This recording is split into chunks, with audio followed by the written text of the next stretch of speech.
The Acolyte episode 2 is out after that first one, which was a snooze fest full of stupidity. This one is mainly just boring. Soul, aka Squid Game, is really the only interesting character, and he's the best actor. It kind of sucks that his English is so broken that it's hard to understand him sometimes, but he's definitely the highlight of the show right now.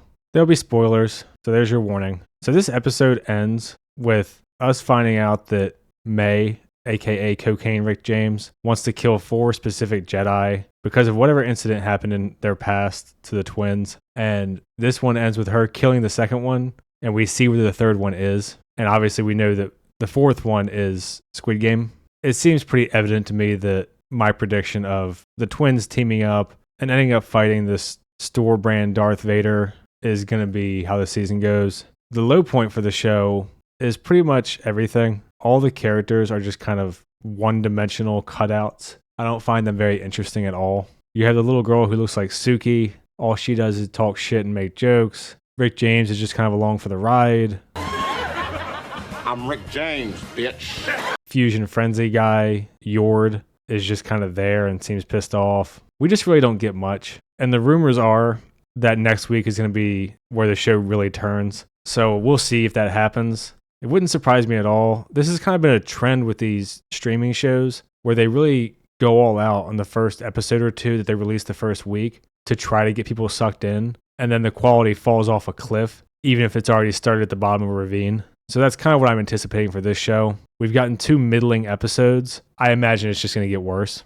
Whatever we're building up to, I doubt the payoffs will make sense or be very rewarding. So let's just get into this episode. So right away, we get something that I think is pretty questionable for the world building. The Jedi Temple gate has like a little droid that pops out its head and decides whether or not to open the door, as opposed to everything else that I remember from Star Wars at least, where the door is essentially just a sci-fi regular door and you either have the key/code or you don't. I know in Return of the Jedi, they do something similar where the little alien pops out and looks who's around, but that makes more sense to me than a droid at least, in the sense that, you know, it can't be hacked. But I guess that one didn't work out either. So I don't know, I just found this kind of a weird thing for world building.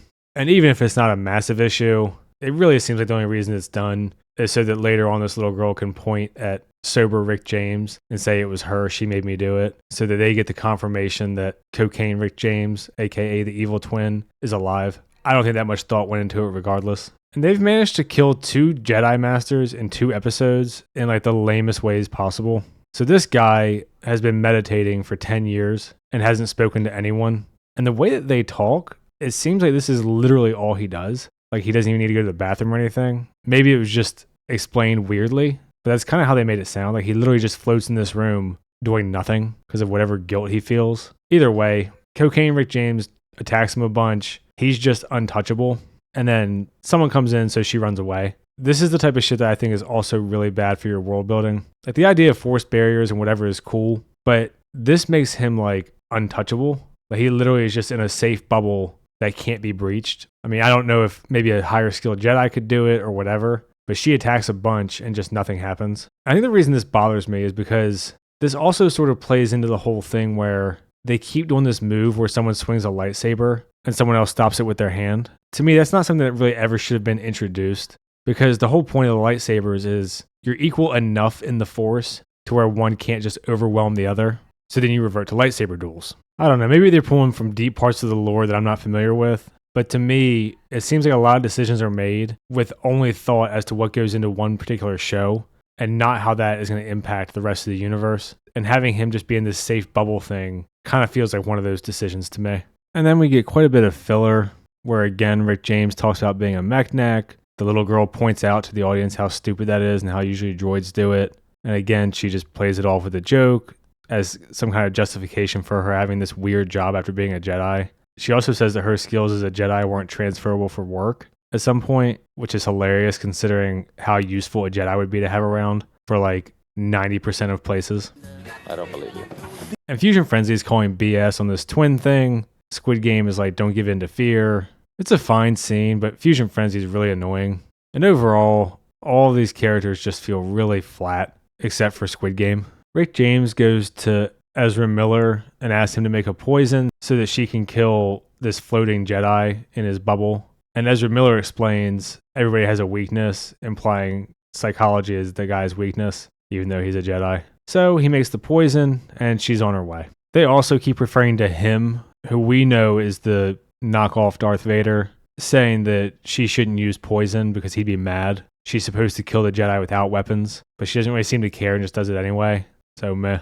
And this might be the best scene of this episode, where Squid Game talks to Rick James about how he regrets what happened on Brannick, which is where her and her twin got separated and she thought she died. And they both just kind of reflect on trying to get closure with that and deal with it, and how that was a lesson that he tried to teach her the whole time, to let that go and not just dwell in the past. And they both kind of take their own blame for the situation, where she says she wasn't a good student and he says, well, maybe I wasn't a good teacher. So that's actually a good scene. Maybe the best one for the episode, because the rest of it, honestly, I just found a slog to get through, even though it was only less than half an hour if you cut out the recap and credits. So they're investigating right at the same time that Cocaine Rick James shows up to kill the Jedi Master again, and they're trying to figure out what happened so they can investigate. And the little girl here says it was her, she made me do it, because they caught her after she ran away from the gate.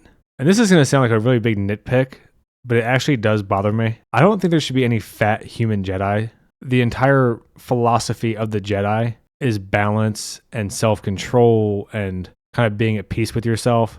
Not to mention the whole physical component of using the Force and all the lightsaber dueling. I just can't believe that there would be a fat human Jedi. If balance and self-control are part of your life, how would you get fat? They have thyroid problems in this world. And I would think that that would actually be something they would point out, like, hey, you need to balance your fucking diet, bitch. I don't want to get malnourished either. Do you look like you're malnourished? It's not a huge thing, but it did bother me. And here we get our second lame-ass Jedi assassination. So she goes and talks to him, and it's supposed to be a psychological attack that makes him kill himself and let his barrier down. But all she says is face your crimes to the Jedi Council or drink this forgiveness that you seek, which is the poison. And then he vaguely says, we thought we were doing the right thing. Forgive me. So this dude floated for 10 fucking years just meditating and not talking to anybody. And then she just says, hey, kill yourself. And he goes, oh, okay. Like, if that's all it took to nudge him over the edge, I would think not speaking for 10 years would do it. Or if he felt that guilty, he would just do it on his own. Just really weak. And because they're trying to be mysterious about what happened, and presumably set up the Jedi to be the bad guys later, that's something that was talked about a lot in their media tour stuff. I mean, the best parts about Star Wars is there is no good or evil. It depends on what side you're standing on, truly. So it seems like that's what this is all in aim of setting up. This is the type of scene where, with some compelling dialogue, it could be really good. Like, you could easily give us some insight into what happened and have him start off as stoic, but then slowly break and crack under the pressure and the guilt. She just says, hey, kill yourself. And he's like, oh, okay, see you later. And that's it. And this is another thing that I know is going to sound like a nitpick. I don't give a shit. He hasn't spoken for 10 years, and his voice sounds completely normal. I mean, you don't have to make him sound like crazy, but have his voice crack a little bit, have him struggle to talk. I mean, your vocal cords would be completely atrophied, I would imagine, after a decade of not talking. They also do a really weird thing here, too, where the guy is taking them straight to this floating monk. Presumably, they know that that monk is always floating in the one room. But then Rick James has a vision of Cocaine Rick James and veers off. And she gets there before they do, like by quite a bit. Why wouldn't they have taken the fastest route there? Just seems lazy to me to ignore that kind of detail because you want this little moment in a couple of minutes where they try to blame her for killing this Jedi Master. So they accuse her of doing it. Luckily, Fusion Frenzy followed her, which is actually in character, so good. He's been skeptical over the whole time. It makes sense that he would not trust her. It is kind of weird that they would just think that she'd run ahead and poison this guy like 2 seconds before they get there when they were all just walking together. Kind of makes them all seem retarded. I'm going to be honest with you. I'm kind of retarded. But whatever. So this confirms the twin thing. Moving on. So they see this sketchy pharmacist who's literally right across the street. Suki comes up with the plan to send Rick James in and pretend to be Cocaine Rick James and get the information from him. She does it, but he picks up right away on the fact that it's not her, which, good. He'd seem like a complete idiot if he didn't figure that out right away. But either way, they come in and interrogate him. So part of this interrogation that really annoys me is, one, they say that they'll overlook that he helped poison this Jedi Master if he tells them the truth, which seems kind of sketchy to me. That they're just like, well, this guy's poisoning people. Let him go. But two, they heard him on the recording say he, referring to Rick James' master. And he asked him about it, and the guy just says, I don't know. And then they just move on. Nothing to see here. Please disperse. instead of being like, no, we heard you refer to him. You know something. Tell us. And from what we can tell, it didn't really do any Jedi mind probing. So just kind of a half-assed interrogation. But either way, he agrees to cooperate so they can try to arrest her. So Rick James and Squid Game argue because he's like, let me talk to her alone. I want to see if I can talk reason with her. And Rick James is like, you're not my master anymore. I can do what I want. And then he eventually seems to win the argument, but then she also just does whatever she wants anyway. But she gets the whole lesson about letting grief go and not pursuing revenge. And she says that she wants justice and she deserves it. It's fine.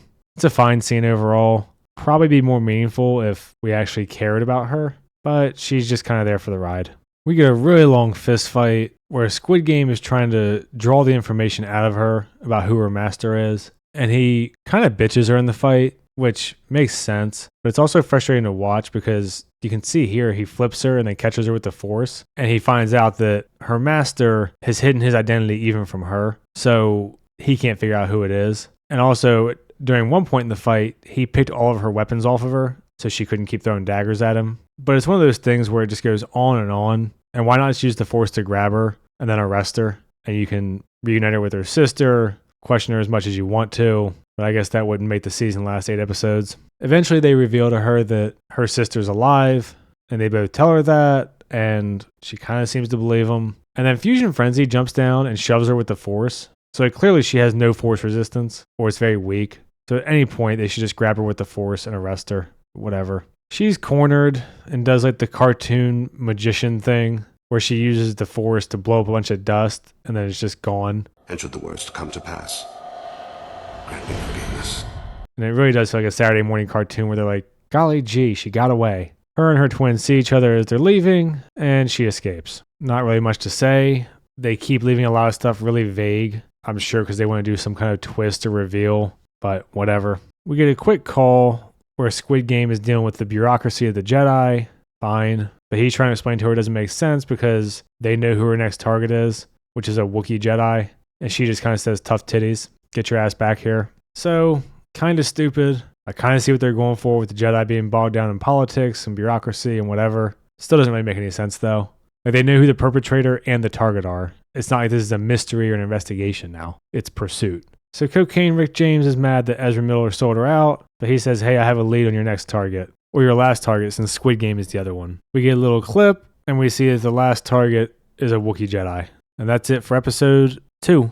Overall, very middling, really boring, even the action, because the action scenes go for so long and they're just fistfights. They're not incredibly innovative choreography-wise. And then I just don't give a shit about any of these characters. Like at this point, I'm not even sure what the main character's goal is, because her goal was just to kind of live life. And now she's just sort of being dragged along. I mean, Squid Game at least has the goal of arresting or capturing the twin. And the twin at least has the goal of assassinating 4 people. But she already accomplished that with 2 of them. So I imagine fairly soon the Wookiee will be next. And then presumably that's when everything's going to come to light. She'll team up with Rick James and Squid Game. And they'll go after her master. Or whatever happens. Who knows? But I'll leave it there for this one. If you've seen it, let me know what you think. I try to respond to all the comments that aren't just insults. And if you're still here, like and subscribe and all that. Thanks. See ya.